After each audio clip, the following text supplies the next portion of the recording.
Welcome back to the third installment of this tutorial series, where I continue to delve into the painting process of this Fyreslayer dwarf. In this episode, I'll dive into painting the hair, beard, and fiery runes of this brave warrior. If you're looking for ways to make your figures stand out, even from a distance, this episode will show you how to achieve that. We're going to explore methods for applying vibrant and rich colors that will make your miniatures pop in terms of both detail and color intensity and saturation. So, without further ado, let's start this exciting process. I start by applying a base layer of intense white. This step is crucial for establishing a solid foundation for the vibrant tones of yellow, orange, and red that will define the fiery hair and beard of this dwarf. Using a white base layer is not just a minor detail. It's an essential technique that enhances the brightness and intensity of the colors I'll apply later. The interplay between the white base and the bright colors layered over it is what will really make the hair and beard stand out, giving them that fiery, lively quality we're aiming for. By applying these colors over a white base, we ensure that each shade displays its maximum chromatic power, creating an impressive and energetic visual effect. Why is this so important? First, let's think about luminosity and saturation. Bright colors tend to be translucent and can lose their impact if applied directly over dark colors. By using a white base, which acts like a light reflector, these colors retain their intensity and vibrancy. The white illuminates the pigment from beneath, allowing the yellow or any bright color to stand out with all its strength. Additionally, the purity of the color is crucial. White doesn't alter the hue of the color applied on top. Thus, the yellow remains true to its original tone, unaffected by underlying colors. And finally, uniform coverage is a point to consider. Light and bright colors often require several layers for full coverage. With a white base, we reduce the number of layers needed, making this process easier and saving time.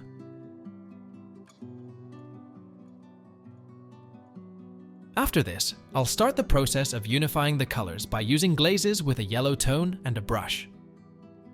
It's crucial to remember the importance of properly unloading the brush before applying the glazes to ensure I deposit the exact amount of paint with each stroke.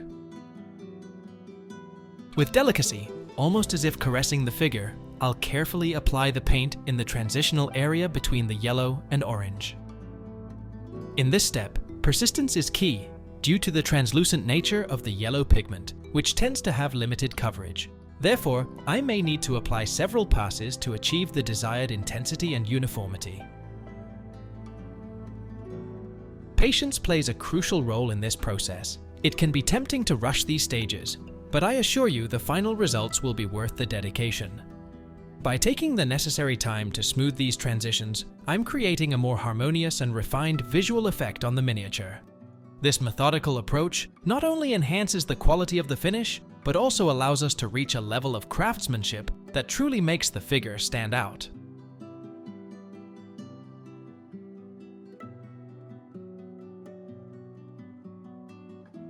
Next, I'll prepare an orange glaze, using a balanced ratio of 1:1 between water and paint to achieve the desired consistency.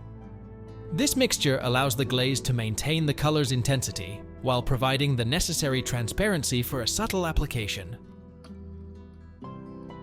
When applying it, I carefully execute the brush strokes, creating a path between the areas of yellow and orange, as well as between red and orange. With each stroke, I make sure to finish in the orange area.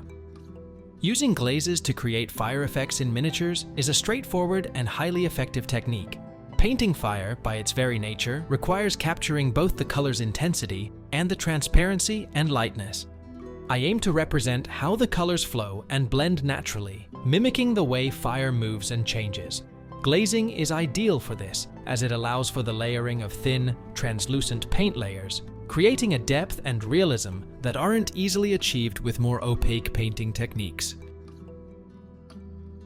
Now, using the airbrush, I'm going to prepare a glaze with a ratio of 2 drops of water to every drop of paint.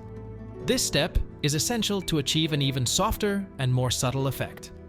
My goal is to make several passes with the airbrush to smooth out the transitions between the different colors on the figure.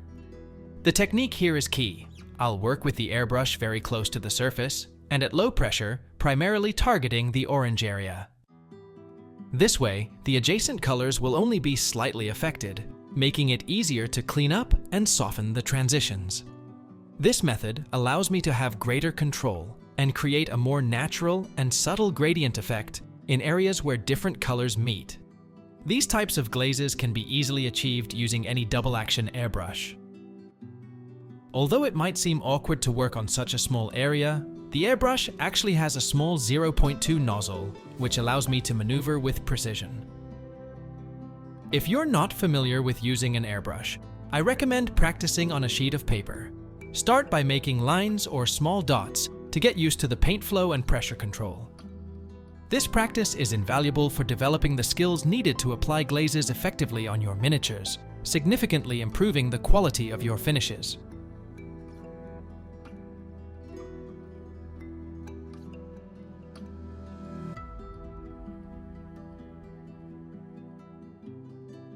Now, I'm going back to using the brush with the yellow color. Recovering details that have been lost during the application of glazes with an airbrush is inherent to the use of this tool. When using the airbrush for glazes, we often find that some of the previously painted details fade or are slightly covered. Although the airbrush is an exceptional tool for achieving smooth transitions and uniform color effects, it can sometimes compromise the sharpness of the finer details.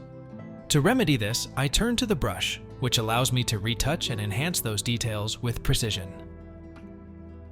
This recovery process begins with a careful observation of the figure to identify areas where details need to be reintroduced or accentuated. In this case, it's the yellow of the hair and beard. This step is not just a technical exercise, it's also an opportunity to improve and refine the work. Often during this process, I discover new ways to enhance the miniature, adding subtle touches that can make a big difference in the final result. Now, to add a vibrant and energetic touch to this fire, I'm going to use an orange fluorescent paint. I'll prepare a glaze in my airbrush, keeping a ratio of 4 parts water to 1 part paint. This will allow me to achieve the necessary transparency and fluidity for a precise application. When applying this mixture, I'll focus exclusively on the areas where the orange and red tones are predominant, intentionally avoiding the yellow areas. Fluorescent paints, often simply referred to as fluo paints, are fascinating both for their chemical composition and the visual impact they can have on painting. These paints contain special pigments capable of absorbing light and emitting it at a different wavelength, resulting in extremely bright and eye-catching colors. For the final step in painting this fire hair and beard, I'm going to use pure black with the airbrush. In representing fire, the coolest zone, where the flames transform into smoke, is a crucial element that adds realism to the work. By using this pure black, I can subtly evoke that transition from blazing fire to rising smoke. This step not only adds depth and dimension to the miniature, but also enriches the visual narrative, showcasing the dynamism and transience of the fire. To wrap things up, I'm going to add some final touches of light using a mix of yellow and a bit of white. I'll apply this combination exclusively to the points where the light reaches its maximum intensity, serving as a kind of final highlight in the illumination.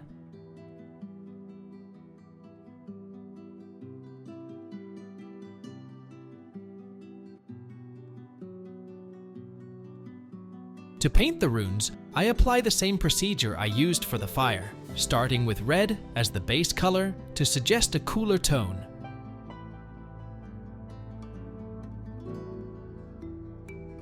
I then continue by adding orange in a more restricted area, followed by a touch of yellow. The edges of the rune are softened with an orange glaze, creating a smooth transition effect. Next, I incorporate a maximum light, a mix of white and yellow, to simulate the incandescence of the rune, indicating extreme heat. I reinforce this effect with a yellow glaze on the edges, intensifying the impression of luminosity. Finally, I delicately apply a red glaze over the surrounding skin, representing the skin irritation caused by the intense heat of the rune.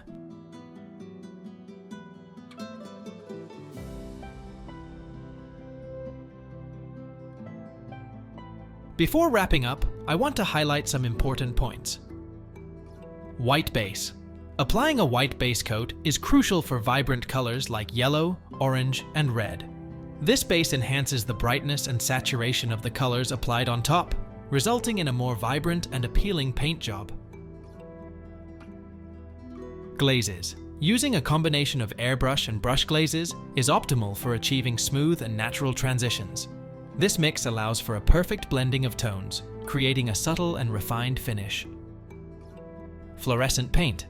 Applying thin layers of fluorescent paint over the mid-tones not only intensifies the color, but also gives the miniature a prominent presence on the gaming table or in a display cabinet. I hope you found these tips useful and enriching. In our next session, we will dive into painting the dwarf's metals. We'll focus on achieving a representation of a dark and warm metal, aiming to capture the essence of iron rather than steel.